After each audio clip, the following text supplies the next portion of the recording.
Hello again. Thank you for joining us for the second part of how to avoid power struggles.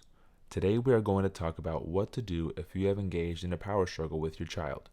Remember, power struggles will happen and are a normal response by children experiencing stress and anxiety with all the big changes to our daily lives and routines. You are not alone. Please make sure to grant yourself grace and patience. You too have had many changes and challenges you are dealing with while addressing your own anxiety and stress surrounding the pandemic. We can do this together. So, what should you do if you find yourself engaged in a power struggle with your child? The hardest thing to do when responding to a child trying to engage you in a power struggle is to not take the bait. A calculated power struggle can sometimes make it challenging for parents not to engage, especially if they're having a hard day, which we all do. In order to disengage from a power struggle, one or more of these helpful tips may need to be used. Take 5 to 10 deep, cleansing breaths. Use a calm, quiet, and almost monotone voice. Make sure to relax your body, uncross your arms, take your hands from your hips, and resist the urge to shake your finger at the student. Limit the amount of words you use. Silence is okay. Allow for wait time after each statement so that the child may process the information in their heightened phase. Attempt to hide your frustrations and use positive words. For example, sit down now and finish your work, compared to, once you are seated, I can help you. Consider where you are physically in proximity to where the student is. Avoid standing over them. Bring your body down to their level instead of standing over them. Remove the student to a different location. Give them a choice. For example, would you like to sit on the couch or lay on the floor? Allow the child to save face by asking, is there anything we can do to fix this problem? Learn to pick your battles. Ask yourself if a certain behavior is important enough to draw attention to it, or can you ignore it? Is the behavior really interfering with their learning? If a student continually taps a pencil or says, I hate math under their breath, are these behaviors concerning enough to draw attention to them?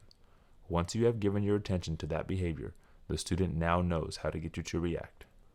Letting the child have the last word can be very powerful. Instead of taking the bait and making a comment about a statement like, I'm not doing that project, it's stupid, choosing to simply ignore the statement can sometimes diffuse the situation. Listen to and validate feelings and emotions. Spending extra time listening to your child helps to validate how they feel. For example, I hear what you're saying. You became very angry and irritated when Sam kept kicking your chair. If you are unable to avoid a power struggle with any of these suggestions, it is okay to admit that you might both need an opportunity to cool off before you proceed. It is important to look for patterns in your child's behavior. If your child attempts to engage you every day during math as an avoidance tactic, it is a strong indication that they might feel inadequate or anxious by math. Knowing this, you can offer options and set time limits to avoid future power struggles. Behavior is a form of communication, and it's through your observations we might have insight as to why your child demonstrates certain behaviors. If your child continues to engage in power struggles while distance learning, at your discretion you may determine that your child may need a consequence. Consequences can include the loss of a privilege or activity or a timeout. If you determine your child needs a timeout, the timeout should have been practiced with your child prior to using the timeout. Remove your child to a predetermined space. Once your child's body is calm and their voice is quiet, the adult should set and run the timer. Specialists recommend 1 minute for each year of your child's age. During the time portion of a timeout, if your child gets up or starts talking again, stop the timer and restart it when they are ready again. After the timeout, have your child go back to the activity they are trying to avoid. During the timeout, the adult should limit talking and rely on hand gestures in an attempt to avoid being baited into another power struggle.